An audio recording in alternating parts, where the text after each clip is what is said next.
you were in those first Mm. 30 days. What kind of leads were you working those first 30 days? Man, And actually, the yeah, company, just I didn't really know what a lead was. And we got immediately right off the bat, like introduced to like age mortgage protection leads. And I remember I bought like 35 of them for a couple $100. Every single one of them was like misinformation or like decades old. And it was just like they've been ran through. Like everyone was just like, worst day of their life picking up the phone. And then we got introduced to like fresh digital leads, from different websites that, they're supposed to be freshly brand new leads. And it seemed like even they were already worked and abused. Like it was almost like a race. Like who can wake up earliest to buy the lead earliest to call the lead before someone else. And so Mhm. that's what it just felt like, a big, huge, like honestly, gamble. You know what I mean? Like it felt like I was gambling, like Yeah.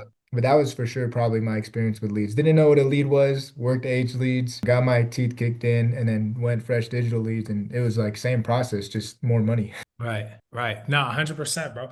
Do you feel like that process of getting your teeth kicked in, getting exposed to really bad leads is necessary for like new agents? Do you feel like that's something that helped refine you? And do you think that new agents should, go through some level of process before they get to good leads, etc.? 1,000%. I think all that is actually required. Like it doesn't have to be use and abuse leads, but for sure age leads, I think having those on the side to maybe more, fresh leads. But I think it is a really great step to the process because they're going to learn to go through objections. They're going to learn to get the phone slammed on them. They're going to learn to develop their mindset to push through those days where they don't feel like calling. And then not only that, it's also going to shorten the learning curve.